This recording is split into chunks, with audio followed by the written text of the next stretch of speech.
Opening: If Rome had died, who was its last savior?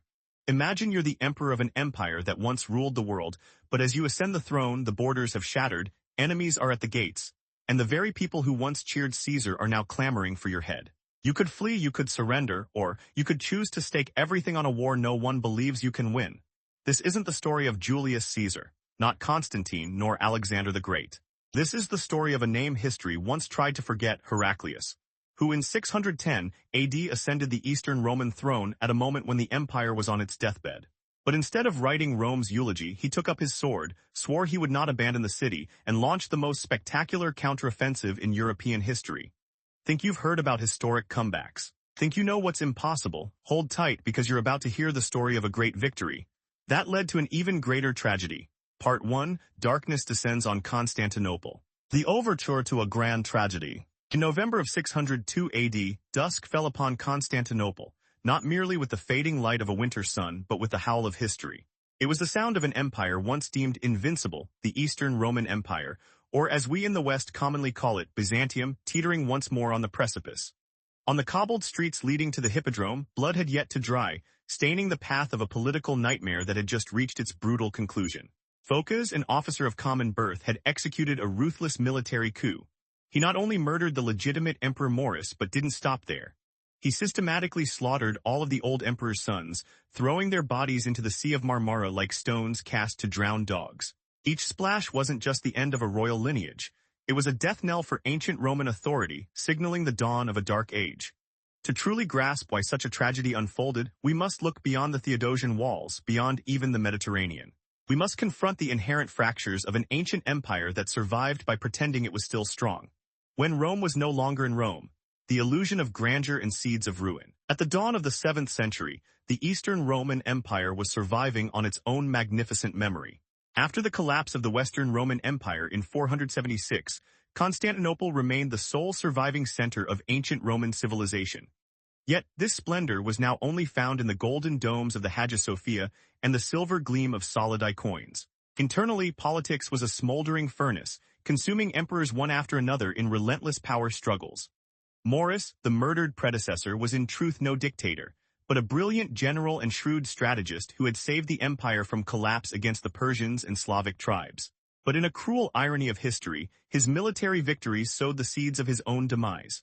Instead of allowing his exhausted troops to rest after their Balkan triumphs, Maurus, fearing an empty treasury and mounting financial burdens, ordered them to remain in that harsh, cold land for the winter to save on transport costs.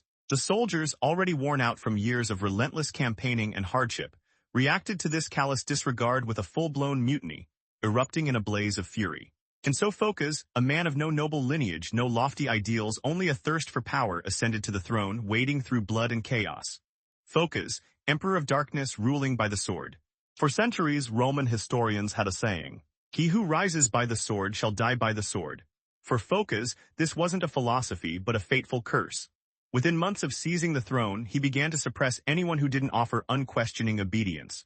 The aristocracy abhorred him, the church scorned and condemned him, while the populace was plunged into panic and poverty, facing continuous instability. Politics of this era was no longer the art of dialogue, of balancing power, but the pure art of survival. And Phocas survived by cultivating absolute terror, spreading fear from the highest patriarchs to the palace gatekeepers. He was the embodiment of tyranny, a heavy burden weighing on an already weakened empire. Yet even in his delusional grip on power, Phocas never anticipated that a seemingly minor political decision made by Maurus in the past would unleash a total earthquake upon the empire, pulling it deeper into the vortex of war. Khosrow II, the old friend turned bitter avenger. During his reign, Maurus had helped King Khosrow II of the Sassanid Persian Empire restore his throne after a military coup. This wasn't out of friendship or benevolence but due to sharp strategy. A stable Persia wouldn't wage war on Byzantium. Maurus never imagined that, by this act of humanity and calculation, he had signed his own death warrant and that of the empire. When Khosrow II learned of Maurus's assassination by a vile usurper, he didn't see it as a mere political opportunity to expand his borders, but as an ultimate personal insult, an unacceptable stain on his honor. With the ancient Eastern mindset, where loyalty and vengeance are intertwined, Khosrow invoked the name of avenging his friend to launch a massive war to reinvade Byzantium. In reality, he had likely been waiting for this very opportunity, a justifiable reason to unleash his military might. And so the centuries-long Persian-Byzantine War, which had claimed countless lives and fortunes, was reignited by a blood oath, pushing the two great empires into an unavoidable conflict. Sharbaraz, the merciless blade that scorched the east. Khosrow dispatched his most skilled general, Sharbaraz, to invade Syria, Mesopotamia, and even Asia Minor. With his exceptional military prowess, chilling brutality, and abundant financial resources from the fertile Mesopotamia, Sharbaraz achieved victory after victory, turning military success into a horrifying sweep. Moreover, he ordered the massacre of Christians in captured cities, destroying churches, and transforming sacred symbols into spoils of war, an utterly unacceptable sacrilege. Not long after, Jerusalem fell and the most horrifying event occurred. The true cross, the holiest relic, the very heart of Christian faith, was stolen and taken back to Persia. This wasn't just a military action, a battlefield triumph, but a fatal blow to the spirit of the entire Byzantine Church and all Christians. Meanwhile, Phocas remained consumed by his delusions, ordering the execution of anyone who dared to question my legitimate authority, blindly unaware of the existential threat looming over the empire. Constantinople, a capital in panic and despair. In Constantinople, the collapse unfolded as rapidly as if the city had been struck by an earthquake and plague simultaneously. Priests chanted in despair, their prayers mingling with cries of lamentation.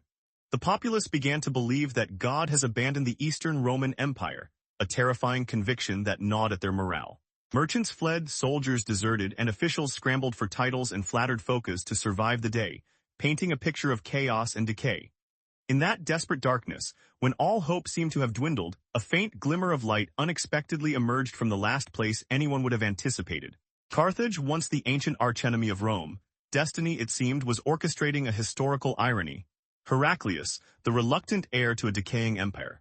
Heraclius, son of the exarch of Africa, was no imperial prince by lineage. Yet the blood in his veins, a blend of unwavering Roman discipline and the resilient spirit of ancient Carthage, produced a figure possessing the charisma of a Caesar, yet pushed into the political spotlight by fate, merely awaiting his summons. From 609 he quietly began to gather his forces, recruiting seasoned veterans, contacting aristocrats oppressed by Phocas, and rallying those still loyal to the empire.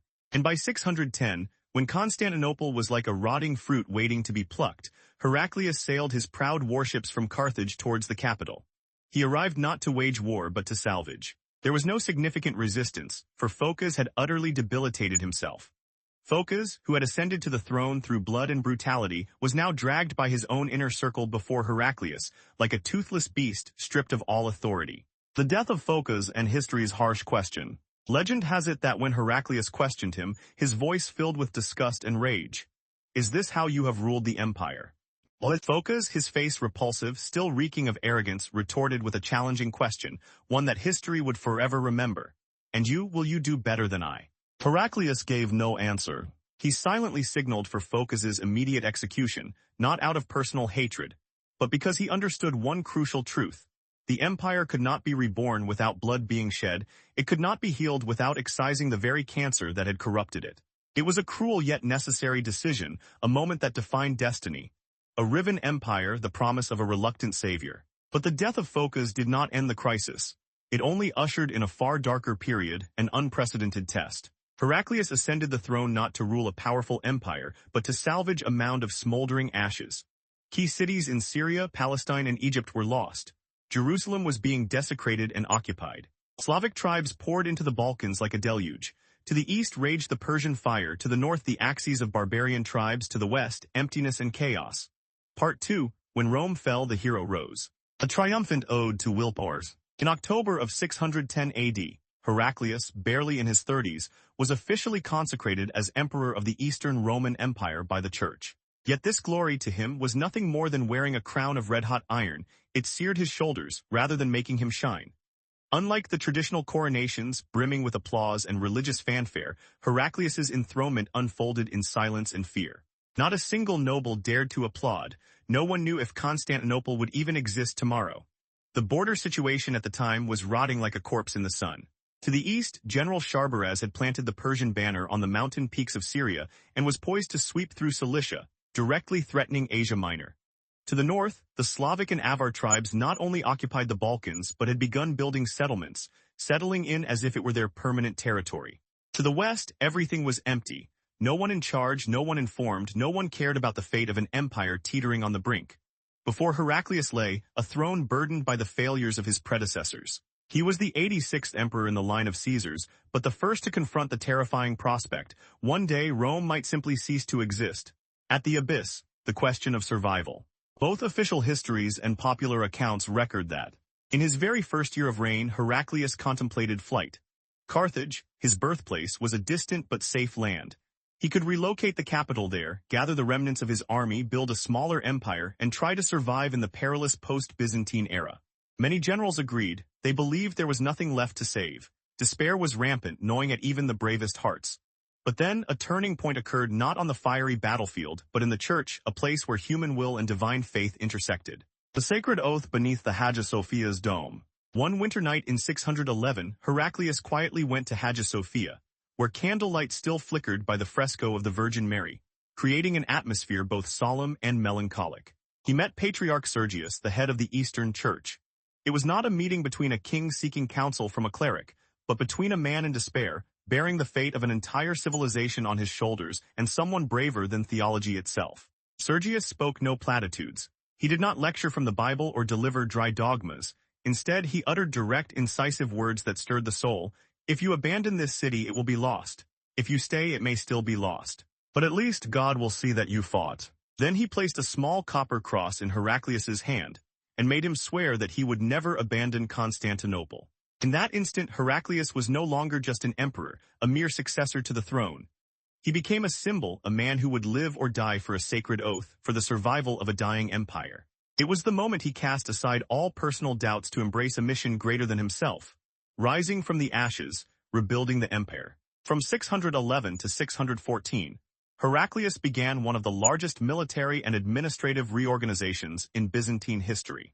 The first thing he did was to shift power away from the opulent palace and back to the local governors and warlords, those who truly still controlled the populace and maintained order. He reorganized administrative units into themata, a hybrid of military district and province, and required each region to organize its own defense, to look after its own survival. This was a revolutionary change, directly empowering the common people and giving them responsibility. Concurrently, Heraclius launched a quiet yet powerful religious reform campaign. He united clergy, nobility, and commoners under a shared message. We are not just fighting to live, we are fighting for the soul of the empire. It was a rallying cry that appealed not only to patriotism, but also ignited deep religious conviction. Those who had survived war, famine, and plunder found a glimmer of faith in the young emperor, who wore not the splendid crimson robes of royalty, but dulled silver armor and frequently appeared in military camps, sharing hardships with his soldiers. They saw a leader willing to bleed alongside them. The spiritual blow, the fall of Jerusalem. In 614, despite Heraclius's extraordinary efforts, fate dealt a mortal blow. Jerusalem fell to Sharbaraz. No one resisted. The Persian troops entered, burned the Church of the Holy Sepulchre, where Christ was believed to have been resurrected, slaughtered thousands of believers, and seized the true cross, a symbol the Eastern Church regarded as the proof of resurrection, evidence of faith in salvation. The news spread through Constantinople like the trumpet call of the apocalypse. In churches, people wept as if they had lost loved ones, their last shred of hope. Some even self-immolated to die with Jerusalem, demonstrating extreme despair. Heraclius understood clearly, this was no longer a war of territorial dispute. This was a holy war, a war for the soul and for faith, encompassing darkness, the limits of hope. It wasn't just the Persians. Barbarian tribes from the north also poured in like a flood. In 615, the Avars and Slavs advanced to the very walls of Constantinople, directly threatening the heart of the empire. Meanwhile, Egypt, the rich granary, the empire's lifeblood, began to show signs of rebellion, refusing to send supply ships to the capital, pushing Constantinople to the brink of famine. The nobility, already accustomed to decline, began to discuss negotiating with Khosrow II, becoming vassals to save their lives. They saw the inevitable end. Heraclius did not openly oppose them, but he deeply understood. If they surrendered, Rome would die forever, not just territorially but in spirit and identity. The emperor transformed into a warrior, the final oath. In 616, in a bold move unprecedented since the time of Constantine the Great, Heraclius issued a decision that shook the entire empire. The emperor will go to battle, not from a command tent, but from the front lines with his own sword and blood. This decision not only caused a stir, but completely shifted the morale landscape. Tens of thousands of people, Both civilians and soldiers began to believe that Rome was not yet dead, that there was still hope. They saw in Heraclius a man who dared to die with them, not just issue orders from a luxurious throne. He had transformed himself into a living symbol of courage and sacrifice. In the spring of 617, Heraclius summoned all the nobles, bishops, and military commanders to Hagia Sophia once more. There, under flickering candlelight and rising incense smoke, he swore an oath that would echo through history.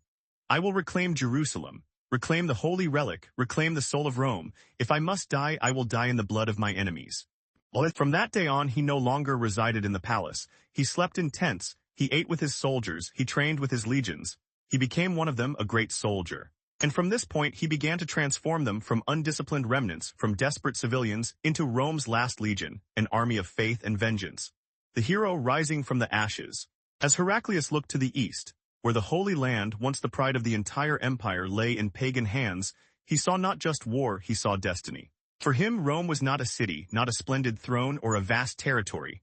Rome was the belief that no one is allowed to give up as long as truth survives. Part 3, Betting Low on the Sword. Heraclius' strategic masterpiece. In early 618 AD, while the people of Constantinople were still adjusting to the sight of an armored emperor instead of one in silk robes, on the distant eastern front, Sharbaraz, the legendary Persian general, had crossed the Euphrates and seized Antioch, a city once the commercial heart and spiritual cradle of Syria. The siege did not last long. Its formidable walls, which had once withstood Roman armies, crumbled like rotting paper. Monks were burned alive, churches razed, women and children enslaved, and Antioch, a great stronghold of Eastern Christianity, was now a dead city. When this horrifying news reached Constantinople, Heraclius did not order mourning or funerals. He ordered general mobilization. Rome's last legion, reborn from blood and fire. Heraclius understood a fundamental truth. He could not win by playing the old game. The empire no longer had the budget to raise an army of 100,000 men, as in the time of Constantine the Great. Instead, he chose a bold, seemingly counterintuitive path. "I don't need many soldiers, I need soldiers willing to die for a reason." He gathered everyone still capable of fighting. Exiled nobles, scarred and wounded veterans, peasants from Asia Minor, and even loyal Armenian warriors. In return, he promised them land after victory, eternal honor in history, or the glory of martyrdom. The training program lasted 3 grueling springs, during which soldiers not only learned classic Roman tactics but also mastered unpredictable nomadic-style guerrilla warfare, forging both their toughened bodies and their unwavering faith. The training center was located in Cappadocia, a region far from Persian control, where Heraclius personally participated in drills, ate and slept with his soldiers, calling each by name. This was no longer the army of a dying empire. It was the army of a final ideal, a fragile hope kindled from the depths of despair. The desperate's plan, the campaign of the divine sword. Unable to directly confront the overwhelming might of the Persian army, Heraclius chose a strategy of striking at the enemy's heartland. A cunning blow he called the campaign of the divine sword. Instead of trying to defend every lost inch of territory, he decided to push straight into the heart of the Persian Empire through treacherous Armenia, striking at colossal supply depots and the most sacred temples of Zoroastrianism. The goal was clear, to force Khosrow to halt his attacks and turn back to defend his homeland. Many advisors called this a suicide mission, a mad idea. But Heraclius retorted with sharp words, "We have nothing left to lose. If I die here, I will die with honor, but if I win, Rome lives." It was the declaration of a leader who had staked everything on the final gamble, the march into the jaws of death. On April 4, 622, Heraclius officially led his army out of Constantinople. In his hand was a silver icon of Christ, specially crafted for him by the church, like a sacred amulet. Before leaving, he stepped onto the city walls, looking back at his beloved city. "Perhaps I will never return, but if Rome lives, my soul will forever remain within these stone walls." The departing army numbered around 25,000 men, not large in quantity, but all were elite warriors, forged over 3 years of training, soldiers who had sworn to live and die for their ideal. Every step they took was an oath, the first blow, victory in Armenia. In June of that year, upon crossing the Armenian border, Heraclius encountered a Persian army commanded by General Shahin. The battle erupted in the valley south of Vaspurakan, a difficult terrain.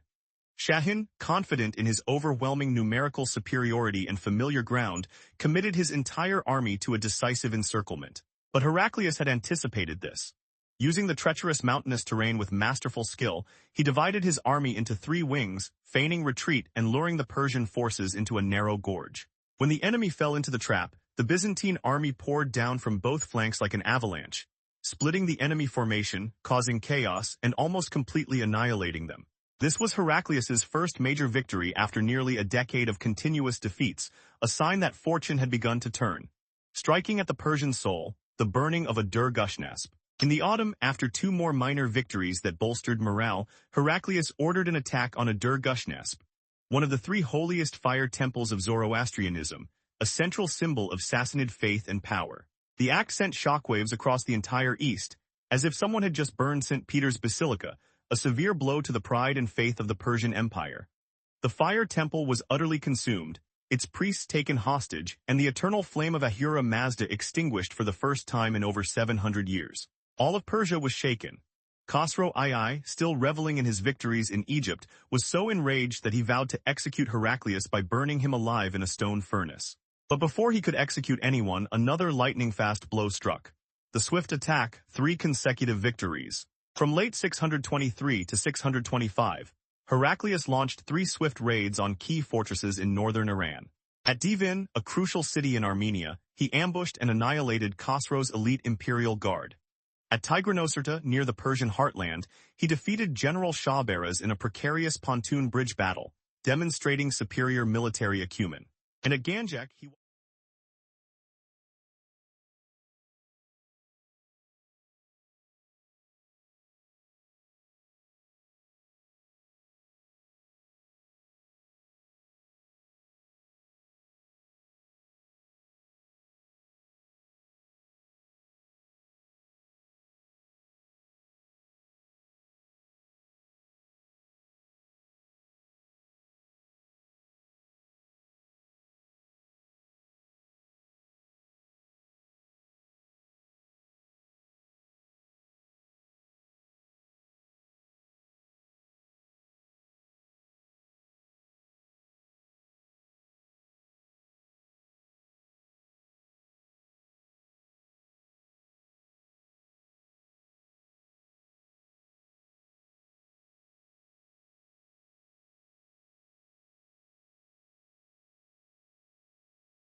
Part 4. The Turn of the Tide in the Game of Wits, when willpower defeated fate. In 626 AD, while Heraclius was still deeply entrenched in Persian territory, thousands of miles from his capital, Constantinople was besieged.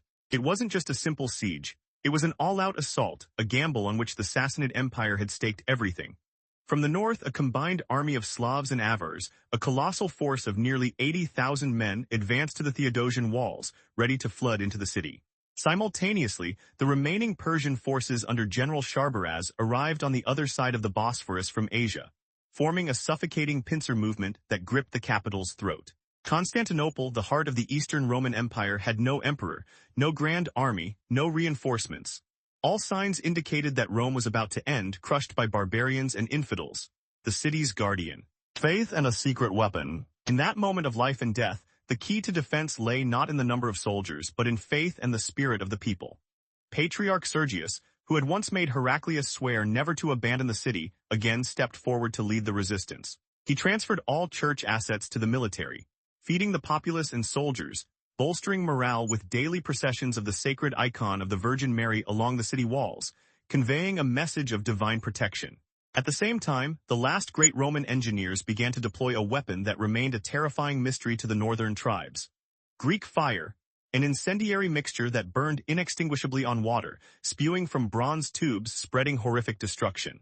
When the Avars brought massive rafts to attack through the harbor, Greek fire incinerated thousands of invaders, turning the sea into a burning inferno and sending the barbarian alliance retreating in terror. Heraclius. The great gamble between glory and disaster. Deep within Persian territory, Heraclius received news that his capital was under siege. His generals advised him to return immediately for its relief. But what would returning mean? Would it be abandoning all the strategic gains he had painstakingly won over 3 years? Would it allow Khosrow to continue conquering the east, destroying what little remained of the empire? Heraclius pondered in his tent, facing a fateful choice. Finally, he wrote a single line in his diary, a declaration reflecting the ironclad faith and reckless audacity of a military genius. If this is God's city, he will keep it. As for me, I will hold the destiny of his enemies. He staked everything. He gambled that Rome's walls and the protection of the Virgin Mary would hold Constantinople, while he pushed deeper into the heart of Persia to end the war once and for all. The psychological war, the letter that turned the tide. Amidst Persia's disarray from successive defeats and the devastation Heraclius had wrought, he played the boldest, arguably the most brilliant psychological card of his entire campaign. He sent agents disguised as Khosrow's envoys, bearing a forged letter with the imperial seal, ordering the execution of General Sharbaraz, the very man besieging Constantinople, and adding 400 names of commanders loyal to him. This letter was delivered directly to Sharbaraz by the very men he trusted most, who had no idea they were instruments of a grand conspiracy. Betrayal from within. The dissolution of Persia's strongest army. When Sharbaraz finished reading the letter, his face went ashen, terror clearly visible. He looked at the list, seeing names of men who had fought alongside him through countless battles, his closest comrades. Without much thought, he summoned his entire command, held up the letter, and asked, his voice filled with outrage and bitterness. Is this our reward, after 10 years of fighting for the empire? The entire headquarters erupted in fury. Trust had shattered. In a single night, Sharbaraz and his entire elite army of 30,000 men betrayed Khosrow. They did not surrender to Heraclius, but they declared their complete withdrawal from the war, returning to their own lands and stating they were no longer of Persia.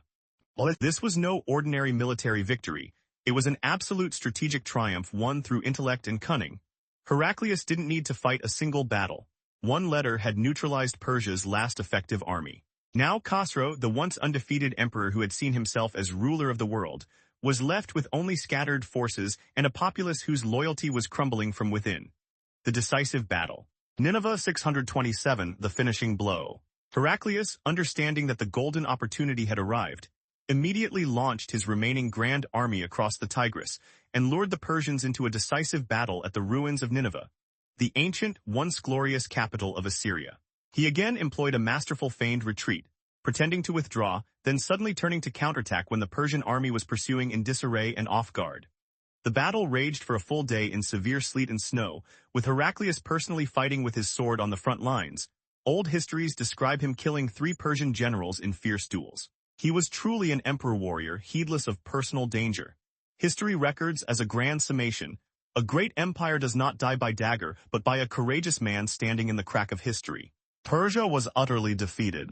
Heraclius seized vast military provisions, burned Khosrow's opulent summer palace at Dastagerd, and sent a final ultimatum, no longer a plea but a command. Return Jerusalem. Return the Holy Cross. Return honor to Rome, or lose everything. The end of a dynasty, Khosrow's execution. Khosrow in his blindness refused. But then within the imperial palace of Ctesiphon itself, a final conspiracy unfolded. Kavod II, Khosrow's son, led an internal coup, supported by disgruntled nobles, clerics, and remnants of the defeated army who had lost all faith in Khosrow. Khosrow was overthrown and executed without ceremony, no funeral, no honor. His death was the tragic end of a dynasty that had once dreamed of ruling the world, but had collapsed due to its own arrogance and madness.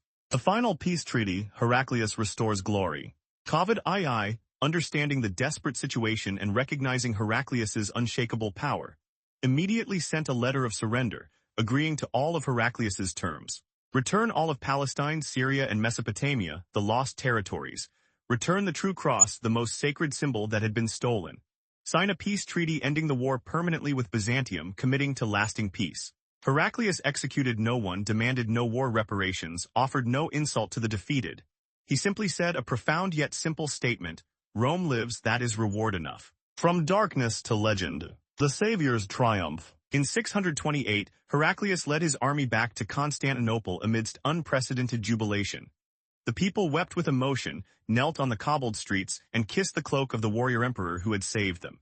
He did not ride in a gilded chariot, nor did he display power, he walked, personally carrying the true cross back to Hagia Sophia, the very place where he had once sworn never to abandon the city.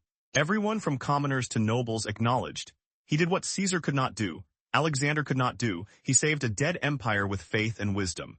Heraclius was not merely a great emperor. He was the embodiment of unyielding will, profound faith, and supreme intellect that enabled the Eastern Roman Empire to survive its darkest hour. The story of Heraclius will forever be an epic ballad of resurrection from the abyss. Part 5: Bloody Glory and the Irony of Hindsight, the Tragedy of a Perfect Victory. In the spring of 630 AD, Heraclius officially entered Jerusalem, not as a ruthless conqueror, but as a prodigal son returning home after a journey of redemption for an entire empire. He carried the true cross, the supreme symbol of Christianity, once stolen by the Persians and now returned thanks to his own blood and intellect. People from all over Palestine flocked to him, an endless river of humanity. They strewed palm leaves and roses, sang resounding hymns, and knelt on the paved streets. Bishops openly wept. Roman soldiers tapped their spears in rhythmic salute. The entire Church of the Holy Sepulchre rang with bells of victory, blending with the cheers of thousands of overflowing hearts. Heraclius, standing on the sacred steps, raised the cross upright before the altar and proclaimed, his voice echoing with profound understanding, "We have reclaimed the most sacred by not losing our souls." Western historians would later call that day the last moment Rome touched pure glory. It was the brilliant zenith of an empire thought to be in decline, a triumph rarely witnessed in history. But history refused to stand still. Heraclius's victory seemed to have fully restored the Eastern Roman Empire. Vast eastern territories were returned. Trade flourished once more along old routes. The emperor's prestige reached an unprecedented height, respected by both his subjects and neighboring states. Yet Heraclius in all his greatness did not know this. The very hole he dug beneath Persia unintentionally unleashed a force that Rome, with all its millennia of military experience, had never encountered. In that vacuum, a fire arose from the desert. On the Arabian Peninsula, a land both Rome and Persia had largely ignored, viewing it as a wild, uncivilized periphery. A man named Mohammed, a merchant and prophet, was uniting the Arab tribes under a new religion, Islam. He foresaw a future that those ancient empires could never have imagined. While Heraclius fought to the death at Nineveh, Mohammed was preaching in Medina, building the foundation for a new community. When Heraclius proudly raised the Holy Cross in Jerusalem in triumph, Mohammed sent him a letter inviting him to convert. Heraclius, according to records, politely declined, dismissing it as the jest of a distant nomadic chieftain, an event not worth his concern. Just a few years later, Heraclius realized he had made a historical mistake, a mistake that would redefine the world map. Wounds unhealed, the Islamic invasions. In 634, the first Islamic armies crossed the Jordan River, advancing into Syria. Unlike the Persians, they didn't come to plunder or demand tribute. They came to change civilization itself, to establish a new order. Just 4 years later, they decisively defeated the Byzantine army at the Battle of Yarmouk, a historical catastrophe where Rome's entire Eastern Legion was annihilated, marking an irreparable loss for the empire. Simultaneously, Egypt, the empire's fertile breadbasket and lifeline, revolted and quickly surrendered to the Muslim armies. Partially due to political reasons, partially due to centuries of religious oppression by the Eastern Church itself, the populace largely accepted this change. Heraclius, now old and weary, sat in Constantinople like a survivor amidst the tragic ruins created by his own resounding victory. The curse of a too-perfect victory. The Byzantine historian Theophanes once wrote, with a profound historical bitterness, Heraclius's victory over Persia was the most beautiful death of an empire that was once the light of the world. Heraclius had no idea that the knockout blow he delivered to Khosrow not only defeated an enemy, but also utterly collapsed the intricate political and social structure of West Asia. From that vacuum, an entirely new religious, social, and military order arose. Islam was not merely a religion, it was a comprehensive political system, carrying a universal aspiration, and it would not share the world with anyone. Death in bitterness, the forgotten emperor. Heraclius died in 641, after a 31-year reign, a tenure longer than almost any Roman emperor after Augustus. But at the time of his death, Jerusalem had fallen back into Muslim hands, Antioch was also lost, and the people of the East now called him the one who saved and then lost. He was not given a grand burial. His children immediately vied for power, further weakening the empire. And for the most part, official history thereafter remained eerily silent about him, as if the man who had saved the empire from destruction had inadvertently handed it over to a new era, a countercurrent legacy, the last of old Rome.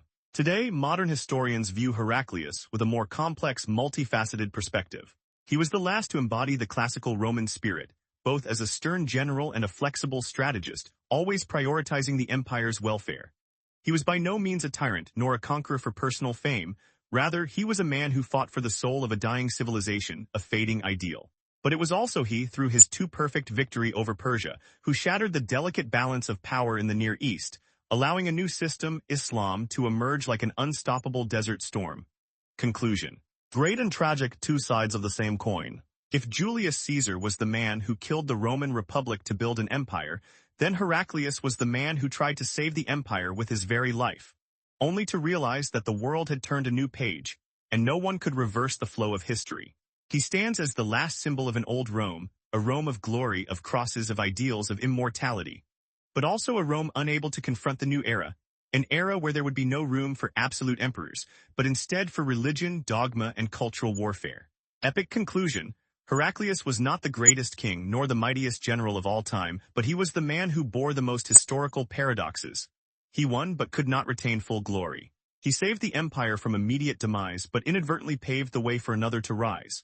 He was hailed in life and tragically forgotten in death.